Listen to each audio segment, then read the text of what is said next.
You're doing two sides to a needle one, this way.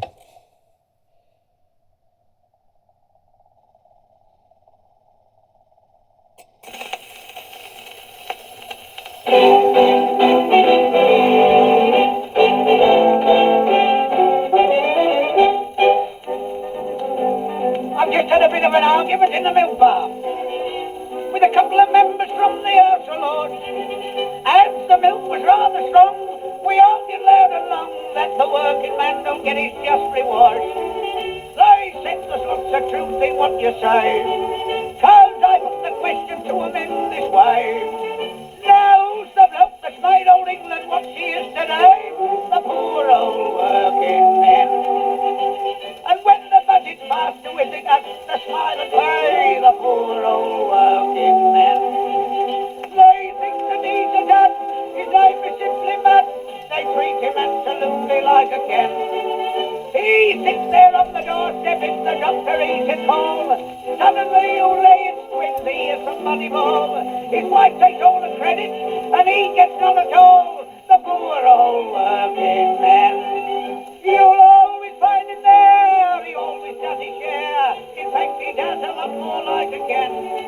And at every kind of sport you'll find he plays the biggest part. He can run and jump and fight and he can throw a pretty dart. But who's the mug they'll call up first if another warship starts? Why, the poor old working man. And that's that. In fact, the last bloke to get any consideration in this world is the working man. Look at them in Parliament. What do they do for the working man? What do they do? Promise him everything, give him nothing, and before he gets it, they take it off him. Not only here, but all over the world. It's the same even in Russia. Russia, and they brag of the freedom. They're interfering with the working man's innocent amusements, taking all the kings and queens out of the packs of playing cards. Now, if you want to go nap, you've got to have 4 town councillors and a sanitary inspector. I was only saying to our foreman the other day, he's a nice fella. I couldn't make him out when I first met him. I thought he was a little bit religious. Somebody had just dropped a paving stone on his foot. He was sitting on the edge of the barrow telling God all about it. Well, when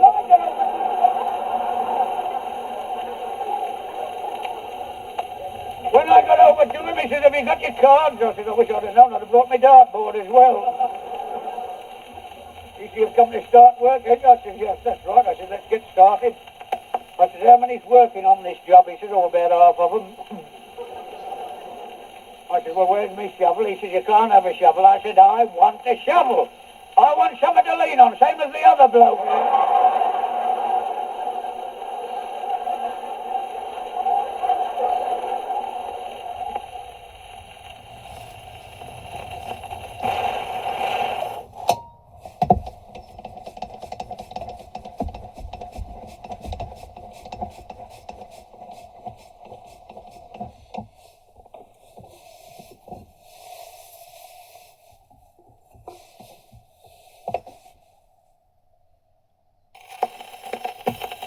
He said, get hold of that barrow. I said, right, what do I do with it? He said, well, you fill it. I said, what with? He said, cement. I said, yes.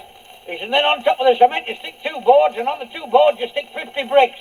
Then you run the whole lot up that plank there, along the plank there, taking the bloke up on the top, he does all the work. I said, right, have you got a couple of 56-pound weights knocking about? He said, what for? I said, I'd like to try them on my ankle so as I shan't break into a gallop.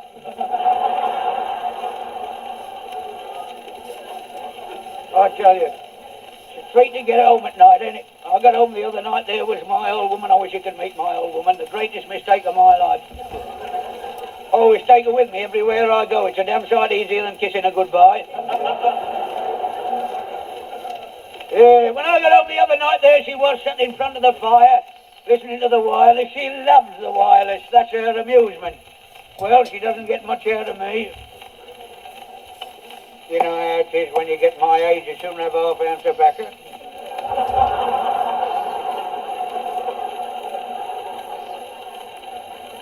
As a matter of fact, she calls me night starvation, but I don't let that upset me. She can't upset me. I've been insulted by experts. I never argue with my old woman. She's too tough. She comes from a tough family. You should see her mother, 84 years of age. Sits in front of the fire with a couple of crowbars, knitting wire netting. My old woman's all right in her place. She ain't there yet, but I will say this for her.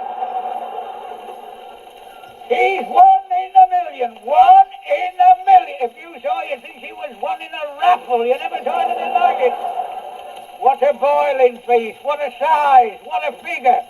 Just like a Venetian blind with a cord broke. It's remarkable how far the human skin will stretch without bursting. Still, I love her, every acre of her. I don't mind her both. What annoys me, she's got no brains, no sense, no tact. Last summer, me and her was in a shadowbang smash. And if I hadn't kicked her in the jaw, we wouldn't have got a penny.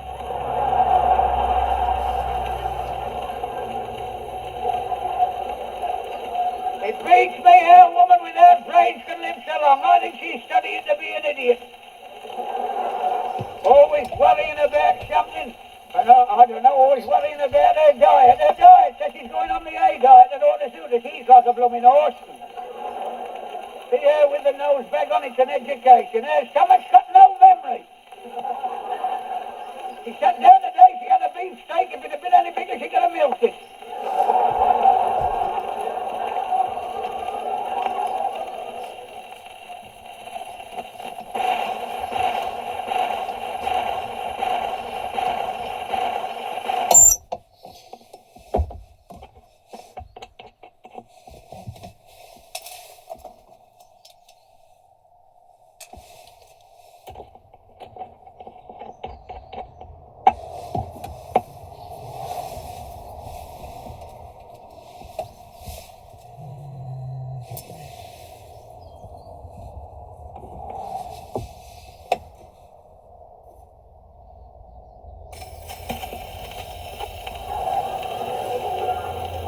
Worrying about her figure. 4 hours the other day up with the beauty specialist.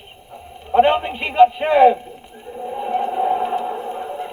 Keeps dodging up there, having her face lifted. She's had her face lifted so many times, her skin's that tight. Every time she sits down, her mouth flies open.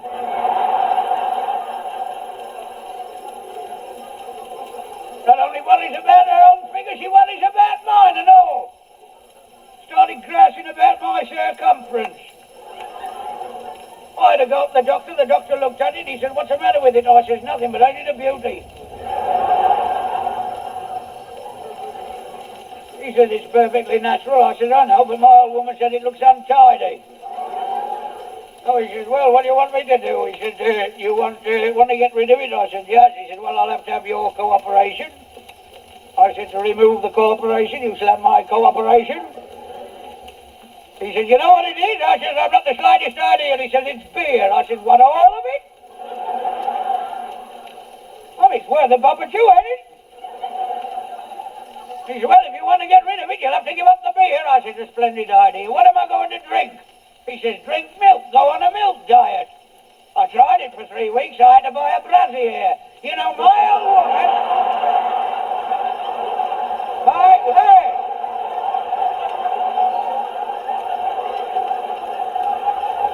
Full of bright ideas, she is. Tell you what I lost on the swings, I gained on the roundabout. Always find something to worry about. She's been worrying about these air raid precautions. Wasn't satisfied, she went up to town hall, the bloke gave her a gas mask, she put it on, it's an improvement. Frightened all the kids, it made me laugh. She said, all right, you laughing, you don't take this thing serious. You didn't laugh when the war was on, when the Zeppelins come over. Zeppelins come right over our place. One come over my allotment, dropped a bomb on it, shelled all me peas. You never think of a message like that. A lot of things came up I never planted. I can't understand it. My old woman, to think she should... A woman of experience. She's travelled all over the country. When I first met her, she was travelling round with the circus. The tattooed lady, tattooed all over. Very interesting. At night when I can't sleep, I sit up in in bed and look at the pictures. Trouble is, she's getting so fat that all the pictures are out of focus, you know, on her chest. On her chest, she's got a big battleship. When I first knew it was only a rowing boat. Well, that'll give you a slight idea.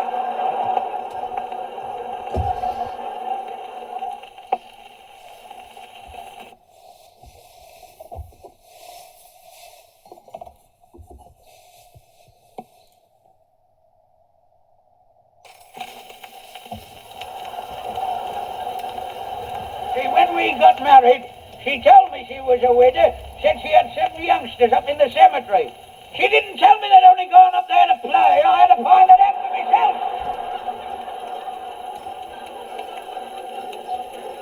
7 of them, and the youngest, little Sebastian.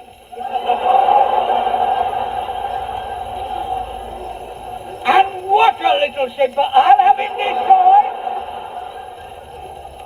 Can't do nothing with him. I said to him just before last Christmas, I said, if you don't behave yourself, you get nothing in your stocking. Christmas Eve, out he goes to play, breaks a couple of windows, the wife fetches him indoors, shoves him upstairs to bed, he goes and knocks the handle off the jug. And you're a bit ahead of me, aren't you?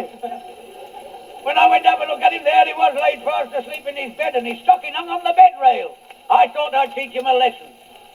I get his stocking, downstairs I go, I'd get the shovel, and away I go up the garden. I took his stocking and I filled it, took it back and hung it on the bed rail where I found it. And the following morning, Christmas morning, up he gets, out he goes to play, and I heard him shout to the lad next door. I said, hey, what did you get in your stocking this morning, Jack? The lad next door said, well, I got a clockwork engine, a mouth organ, sweets, nuts, oranges, and 2 new pennies. Did you get anything, Sebastian? He says, lummy, not a hog. I had a horse, but he got away. What can you do with them? And yet they spend money on the education of the rising generation. That's her lot. There's 7 in her lot, then there's my lot, then there's our lot. What a lot, there ain't going to be no more. Not likely, the wheel of the wagon is broke. Don't know what to do with them all where we're living at present in one of these new housing schemes. Muni-pistol houses, you got no room for nothing. No room for furniture, a couple of chairs in the house, 24 of us in the family. My turn to sit down a week next Friday. I'm enjoying it. You can't keep yourself to yourself. Walls of that thing, you can hear the woman next door change her mind. Put a shovel full of coal on your fire, you're cooking somebody else's dinner. Every time they pull the chain next door, they empty our bath. Now, who's got anything else about that than fairy stories? 4 doors down from us, there's a house I wouldn't live in for a pension. A bloke moved in 3 weeks ago. I knew he wouldn't stop. I told him. I said, I wouldn't live in that house rent-free. He says, what's up with the house? I said, what's up with it? I said, it's full of fleas. He said, I should worry. We're bringing a team as will whack 'em. Well, he come out.